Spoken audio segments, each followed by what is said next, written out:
बिस्मिल्लाहिर्रहमानिर्रहीम। Dear students, अस्सलाम वालेकुम। आज हम 10 जून 2024 के डॉन एडिटोरियल्स को एनालाइज करेंगे। अप्रोचिंग बजट बजट के बारे में ये है, आने वाला बजट। तो इस हवाले से हमारा जो डॉन एडिटर है उसने चीज़ों को कुछ प्रीएम्प्ट करने की कोशिश की है। कहा गया इसमें कि नेशनल इकोनॉमिक काउंसिल जो बनाई गई है कि मैक्रो इकोनॉमिक बजटरी फ्रेमवर्क बनाए, जो कि आने वाला बजट है, जो कि नॉर्मली जून के फर्स्ट वीक में आ जाता होता है, लेकिन वो इस दफ़ा नहीं आ सका अभी तक। तो हमारा एडिटर कहता है कि इसने उम्मीद पैदा की है कि ये जो काउंसिल बनी है, इससे उम्मीद पैदा हुई है कि चलो 12 अगस्त तक जो है ना वो बजट आ जाएगा। तो ये थोड़ा सा जो डिले हुआ है बजट में, ये कोई ऐसा टेंशन वाली बात तो नहीं है, लेकिन ये थोड़ा सा सरप्राइजिंग ज़रूर है कि ऐसा क्यों हुआ है। और इसको जोड़ा जा रहा है कि ये जो आईएमएफ सॉरी ये जो प्राइम मिनिस्टर शहबाज शरीफ है, वो उसका जो चाइना का विज़िट हुआ, और चाइना का विज़िट इस सिनेरियो में हुआ कि वो बजट के सेशन को छोड़ के एक तरह से चाइना का विज़िट करने गए।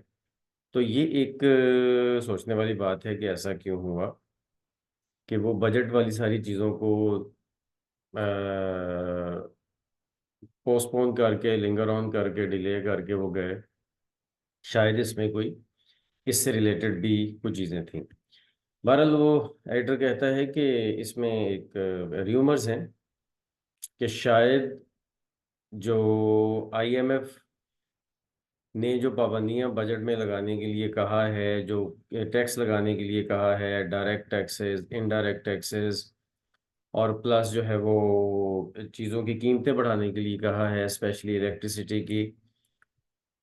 तो उस रेफरेंस में है कि जो पाकिस्तान के ऊपर जो चाइना का डेट है, चाइना की तरफ से जो लोन है, उसमें शायद कोई रिलैक्स लेने के लिए गए हों प्राइम मिनिस्टर।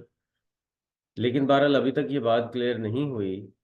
अगर ये कहा जाए कि पाकिस्तान का ये वाला जो बजट है वो बहुत ही चैलेंजिंग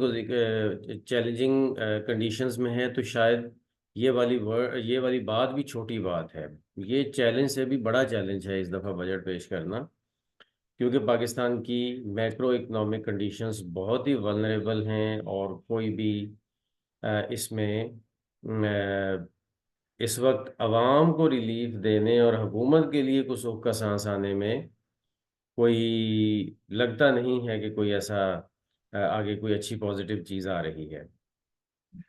क्योंकि आईएमएफ ने बहुत स्ट्रिक्ट रेगुलेशंस की हैं और बहुत स्ट्रिक्ट डिमांड्स रखी हैं कि ये काम होगा तो न्यू बेल आउट पैकेज आपको मिलेगा, अदरवाइज नहीं मिलेगा। और अगर वो काम किया जाए, यानी कि डायरेक्ट और इनडायरेक्ट टैक्सिंग की जाए, सब्सिडीज़ को ख़त्म किया जाए, ठीक है, और एनर्जी प्राइसेस में एक सिग्निफिकेंट इंक्रीज लाया जाए, ये तीन काम अगर किए जाएं तो IMF new bail out package देगा। और जाहिर है वो फिर भी उसको रिव्यू करेगा कि ये जो कहा गया है उस पर अमल भी हो रहा है या नहीं हो रहा है, कितना हो रहा है। और अगर ये काम कर दिया जाता है, अगर ये काम कर दिया जाता है, तो दूसरी तरफ अगर हम आते हैं तो पॉलिटिकली गवर्नमेंट के बस में नहीं होगा कि वो चीज़ों को कंट्रोल रख पाए। अच्छा, अब गवर्नमेंट की जो देखने में अगर देखा जाए तो गवर्नमेंट की जो बजट की प्रायोरिटीज़ हैं वो तो काफ़ी क्लियर हैं कि इकोनॉमिक स्टेबलाइजेशन है, ताकि करंट अकाउंट डेफिसिट जो है वो कम किया जा सके। करंट अकाउंट डेफिसिट को कम करके और बैलेंस ऑफ पेमेंट का जो डेफिसिट है उसको ख़त्म करके जो है ना वो इसको कम किया जाए। फिर उसके बाद बजट डेफिसिट को कम किया जाए। फिर उसके बाद अ, जो बजट को सरप्लस देने के लिए और डेफिसिट बजट ना देने के लिए बोरोइंग की जाए। ये सारी चीज़ें तो क्लियर हैं, लेकिन क्या इनके ऊपर अमल हो पाता है, नहीं हो पाता है, ये अब देखें, बात की बात है। क्योंकि गवर्नमेंट एक तरफ तो कहती है कि जी हम अमीरों के ऊपर टैक्स लगाएंगे, ठीक है, लेकिन दूसरी तरफ ये बात लगती नहीं है कुछ, क्योंकि सब्सिडीज भी जब कम की जाएंगी, ख़त्म की जाएंगी, जब सब्सिडीज भी ख़त्म की जाएंगी और दूसरी तरफ से बिजली की प्राइसेस भी बढ़ेंगी और इनडायरेक्ट टैक्सेस भी बढ़ेंगे, तो ये टैक्स अमीरों के ऊपर तो ना हुआ, ये तो सीधा गरीबों के ऊपर हुआ। ठीक है। सो इस तरह से ये इस वक्त बहुत ही क्रिटिकल सिचुएशन है कि अगर आईएमएफ की डिमांड सारी पूरी कर दी जाए नेक्स्ट बेल आउट पैकेज के लिए, तो नेक्स्ट बेल आउट पैकेज तो शायद मिल जाए, लेकिन मुल्क में पॉलिटिकल हालात को कंट्रोल करना गवर्नमेंट के लिए पॉसिबल नहीं होगा। और मैं आपको ये एडिशनली ये बता दूं कि अभी कल ही स्टेटमेंट थी एएनपी के प्रेसिडेंट की कि वो एक न्यू अपोजिशन का अलायंस बनाने जा रहे हैं जो कॉन्स्टिट्यूशन को पूरी तरह से रिवाइव करेगा। अब वो न्यू अलायंस जो है वो बजट के बाद है, और पीटीआई के सर्कल्स भी ये इशारा दे रहे हैं, उधर से पख्तूनख्वा मिली अवामी पार्टी, उधर उनके भी प्रेसिडेंट जो है वो वाजे कह चुके हैं कि बजट के बाद हम तहरीक शुरू करने जा रहे हैं, हम कॉन्स्टिट्यूशन की बहाली की तहरीक शुरू करने जा रहे हैं। अब वो कॉन्स्टिट्यूशन की बहाली की तहरीक का मतलब तो सीधा ही है कि गवर्नमेंट के खिलाफ वो तहरीक शुरू करने जा रहे हैं। तो इस तरह करके ये चीज़ें जो हैं वो गवर्नमेंट के लिए बहुत मुश्किल है मैनेज करनी। अब इसको कैसे इसमें से निकला जा सकता है वो एक अलग बात है, वो अब सोचने की बात है। अप्रोचिंग का मतलब है करीब आता हुआ, इसको एक अच्छा वर्ड इसको यूज़ करना चाहिए। परप्लेक्सिंग का मतलब होता है परेशान कौन। अपेरेंटली का मतलब है ज़ाहिरी तौर पर। फिर उसके बाद है जी अंडरस्टेटमेंट। अंडरस्टेटमेंट का मतलब है किसी चीज़ को कम बयान करना, जैसे कि इधर लिखा हुआ है चैलेंजिंग कंडीशन है, तो ये भी कम है, बहुत ज़्यादा चैलेंजिंग है।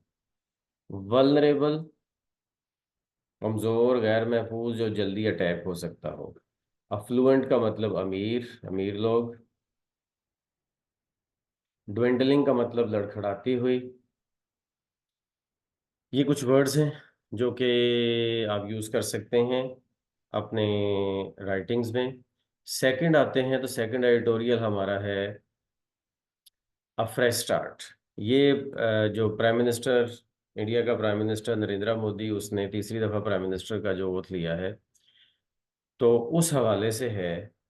और बड़ा ही मैं समझता हूँ कि बहुत ही मतलब डाउन टू अर्थ हो के हमारे जो एडिटर है उसने लिखा है।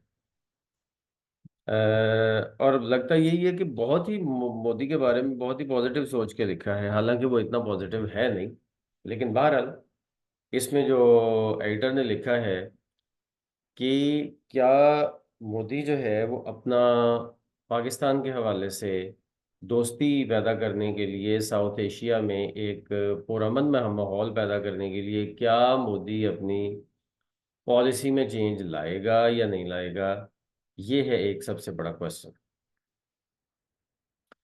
पिछले 10 साल में, पूरे डेकेड में, जब से ये मोदी जो है वो प्राइम मिनिस्टर है इंडिया का, तब से लेकर अगर हम देखें तो पाकिस्तान और इंडिया के जो ताल्लुकात हैं वो अपने बिल्कुल लोएस्ट पॉइंट पे रहे हैं। रॉक बॉटम रिलेशंस, एक अच्छी टर्म यूज़ की है।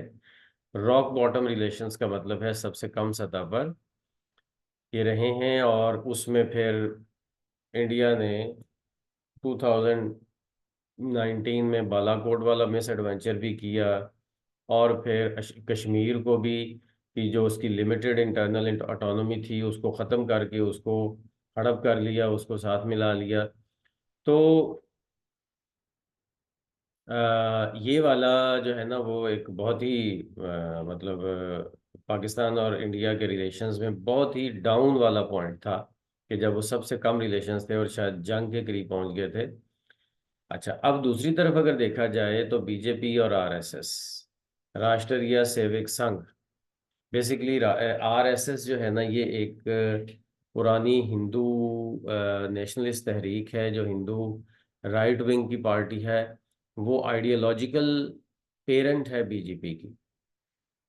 तो बीजेपी, इसलिए बीजेपी और आरएसएस की पाकिस्तान के साथ कोई मोहब्बत नहीं है, बल्कि नफरत है। ठीक है। तो वो अपनी उस पूरी स्ट्रेटजी को जब उस उन्होंने इस इलेक्शन में यूज़ किया और इलेक्शन में यूज़ करने के बाद देखा कि उनकी ये स्ट्रेटजी गलत हो गई, उनकी ये स्ट्रेटजी को लोगों ने वोट नहीं दिए, उल्टा ये कि मुसलमानों ने मुसलमानों को ज़्यादा वोट दिए, जिससे मुसलमानों की नुमाइंदगी एक तो पार्लियामेंट में बढ़ गई और दूसरा उन उन पार्टीज को स्पेशली बहुत फायदा हुआ जिनको मुसलमानों ने सपोर्ट किया था। मतलब आरएसएस जो और बीजेपी जो हैं ये सिर्फ पाकिस्तान के खिलाफ नहीं है, ये इंडिया के अंदर जो मुस्लिम्स हैं उनके भी खिलाफ है। ठीक है, ये असल प्रॉब्लम है। तो अब जो इंडियन मुस्लिम्स हैं उन्होंने स्पेशली अपने होने का सबूत दिया है और उन्होंने अपना एक यूनिटी के साथ इस दफ़ा उन्होंने यूनिटी दिखाई और उस यूनिटी दिखा के उन्होंने कुछ पार्टीज को सपोर्ट किया और बीजेपी के खिलाफ गए और उन पार्टीज को फतह मिली। अब ये बात बड़ा क्लियर एक इंडिकेशन है कि बीजेपी और आरएसएस को अपनी स्ट्रेटजी में फेलियर नजर आना चाहिए और फेल हुए हैं। लेकिन क्या वो इसको ओन करते हैं और क्या वो एक नया नया स्टार्ट देते हैं? तो इसमें दोनों तरह की ऑप्शन है, 50-50 हैं। देखा जाए तो जो नीतीश कुमार हैं, जो एक्स चीफ मिनिस्टर हैं बिहार के, और वो बीजेपी के क्रूशल अलाय हैं, और अगर वो साथ ना मिले तो बीजेपी की गवर्नमेंट कभी नहीं बन सकती, और वो उनके साथ हैं बीजेपी की गवर्नमेंट में। और नीतीश कुमार उतनी हॉकिश अप्रोच नहीं रखते पाकिस्तान के हवाले से या मुस्लिम्स के हवाले से जितनी कि मोदी की है। तो क्या वो मोदी की पॉलिसी में चेंज ला पाएंगे? अभी इसके ऊपर कुछ कहना मुश्किल है।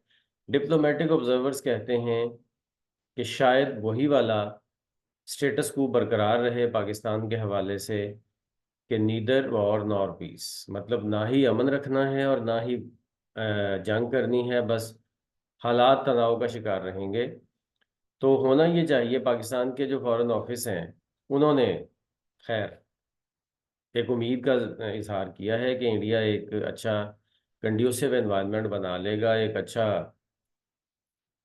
अ, ऐसा माहौल बना लेगा कि जो माहौल इलाके की सलामती के लिए, पीस के लिए, अमन के लिए जो है वो अच्छा होगा। तो लेकिन 10 साल विदाउट डायलॉग गुजरे हैं, 10 साल विदाउट पीस गुजरे हैं, 10 साल जो है वो मिसट्रस्ट में और बिटर नफरत में गुजरे हैं।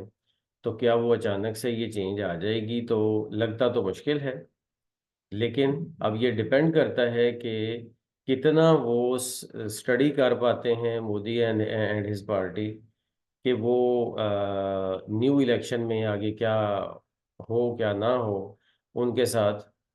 क्योंकि ट्रेंड तो अब उनकी सोच के खिलाफ चल पड़ा है ना। अच्छा, और फिर दूसरी बात यह है कि उनके जो एलाइज हैं गवर्नमेंट के अंदर वो कितना उनको इस बात पे मजबूर कर पाते हैं कि तमाम नेबर्स के साथ अमन होना चाहिए। ठीक है, और इसी तरह से बहरहाल ये अभी बात 50-50 है। और एडर कह रहा है कि दोनों जो प्राइम मिनिस्टर्स हैं उन्हें शंघाई कोऑपरेशन काउंसिल की जो समिट है आने वाली है उसमें कम से कम एक दफ़ा मिलना चाहिए। बैक चैनल को, ट्रैक टू डिप्लोमेसी को उन्हें अमल में लाना चाहिए। चीज़ों को अंदर खाते ठीक करने की कोशिश करनी चाहिए। चलो अपने मेन पॉइंट्स पे अभी फ़िलहाल ना आए, लेकिन कम से कम वो लोग कि जिनके पाकिस्तान और इंडिया आपस में फैमिलीज़ हैं, रिलेटिव्स हैं, उनको मिलने देना चाहिए ना। उनके लिए वीज़ा पॉलिसीज़ आसान करनी चाहिए, उनके लिए बॉर्डर्स की रिस्ट्रिक्शंस कम होनी चाहिए और कम से कम होनी चाहिए। और ऑफ कोर्स मोदी गवर्नमेंट जो है वो, अब एंड पे बात ये है कि एंटी पाकिस्तान रेटरिक लेके मोदी गवर्नमेंट को आगे बढ़ना, साउथ एशिया में पीस कायम करना ये मुश्किल हो जाएगा। तो इसलिए मोदी को ज़रूर चाहिए कि वो पाकिस्तान के साथ अमन कायम करे और विद इन इंडिया भी मुस्लिम्स के साथ ज़्यादा अच्छे रिलेशंस रखें। तो इसमें अगर हम देखते हैं तो हमारे लिए जो रॉक बॉटम एक अच्छा वर्ड है, एक अच्छा एक्सप्रेशन है सबसे कम सतह पर। फिर उसके बाद हॉकिश जारहियत पसंद, ये हो सकता है कंड्यूसिव, साजगार, ये एक अच्छा वर्ड है, यूज होना चाहिए, अक्सर यूज। रेटरिक का मतलब बयानिया, नैरेटिव, एक्सप्रेशन, ये होता है। अच्छा, उसके बाद अगर हम थर्ड पे चलते हैं तो हिडन कैम्प्स। ये पिछले दिनों लाहौर के एक प्राइवेट हॉस्टल में, प्राइवेट गर्ल्स हॉस्टल में एक वाकया पेश आया कि जिसमें प्राइवेट गर्ल्स हॉस्टल के वॉशरूम में हिडन कैमरास जो है वो पाए गए, और उसकी पुलिस तक इत्तला पहुंची और पुलिस ने उसके ऊपर एक्शन लिया और उस हॉस्टल के खिलाफ कार्रवाई की। उस हवाले से ये है। अब डिजिटल राइट्स फाउंडेशन है एक, पूरी दुनिया में जो काम करती है, उन्होंने इसके ऊपर बहुत ही कंसर्न शो किया है कि जो गर्ल्स हॉस्टल्स होते हैं, शेल्टर्स हैं, यूनिवर्सिटीज़ हैं, उनके हॉस्टल्स हैं, फिर सैलून्स वगैरह हैं, इन सब जगहों पे जो हिडन कैमरास हैं इनके खिलाफ सख्त एक्शन होना चाहिए। ये अभी लाहौर के एक हॉस्टल में हुआ है। 2019 में ये यूनिवर्सिटी ऑफ बलूचिस्तान का एक स्कैंडल इसी तरह का आया था। बहुत ही परेशान कुन बात है। और ये बहुत परेशान कुन इसलिए है कि ये चीज़ ऑटोमेटिकली मेल को इतना वो टारगेट नहीं करती ये चीज़ जितना जितना फीमेल को करती है। और जाहिर है कि फीमेल के लिए इसकी रेपरकशंस बहुत ज़्यादा होती हैं। एक तो वो गर्ल्स, वो फीमेल्स, वो वुमेन जो कि हॉस्टल्स में रहती हैं या किसी भी इसी तरह के शेल्टर में रहती हैं, वो ज़ाहिर है बड़े शहरों में होती हैं। बड़े शहरों में वो क्यों आती हैं? ज़्यादातर तो वो अच्छी एजुकेशन के लिए आती हैं, हायर एजुकेशन के लिए आती हैं। और दूसरी बात ये है कि वो कुछ ऐसी भी वुमेन होती हैं जो अच्छी जॉब अपॉर्चुनिटीज़ के लिए वहाँ पे रह रही होती हैं। तो अब ये वो ख़वातीन हैं कि जो अपने आप को सोसाइटी में अपग्रेड करना चाह रही हैं, जो अपने आप को, अपनी फैमिलीज़ को एक अच्छा स्टेटस सोसाइटी में देना चाह रही हैं। लेकिन इनके इनके साथ ये ज़ुल्म किया जा रहा है। और ये ज़ुल्म सिर्फ़ इतना नहीं है कि उनके पर्सनल लेवल पे है। ये बाद में यूज़ किया जाता है, बाद में ये उनको ब्लैकमेल किया जाता है और सोसाइटी में और बड़े सारे खराबियाँ पैदा होती हैं। ठीक है? और फिर उसके बाद इसकी वजह से अगर ये ट्रेंड है या अगर ये थोड़ी एक दो जगह पे भी ये चीज़ पाई गई, तो कोई भी गर्ल्स जो हैं वो गर्ल्स हॉस्टल में जाने को बहुत ही उसमें डर महसूस करेंगी, और ये एक मेंटल प्रेशर होगा जो कि उन्हें ज़हनी तौर पर पुरस्कून कभी भी नहीं रखेगा। और तीसरी बात ये है कि उनकी फैमिलीज़ जो हैं, बहुत सारों की कुछ कंजर्वेटिव फैमिलीज़ होंगी जो कि अपनी बच्चियों को कॉन्फिडेंस देने की बजाय वो उन्हें वापस बुला लेंगी, वो अपने घरों में रखेंगी, उनकी तालीम ख़त्म हो जाएगी, उनकी जॉब्स ख़त्म हो जाएंगी। ठीक है? और ये सारा प्रॉब्लम पैदा होगा। और पाकिस्तान पहले ही 142 रैंक पे है, मतलब जो डेटा इकट्ठा किया गया है, 160, मतलब 146 कंट्रीज की जो जेंडर रिपोर्ट बनी है, जेंडर गैप रिपोर्ट 2023 की, उसमें पाकिस्तान पहले ही 142 नंबर पे है, यानी कि नीचे से चौथे पांचवें नंबर पे है पाकिस्तान जेंडर गैप के हवाले से। यानी कि पाकिस्तान में जेंडर गैप बहुत ज़्यादा है, अपॉर्चुनिटीज़ का फ़र्क बहुत ज़्यादा है। तो इस वजह से ये जो प्राइवेसी ब्रीच हो रहे हैं इनकी सीरियस इम्प्लीकेशंस होनी चाहिए, इनकी इम्प्लीकेशंस होती हैं।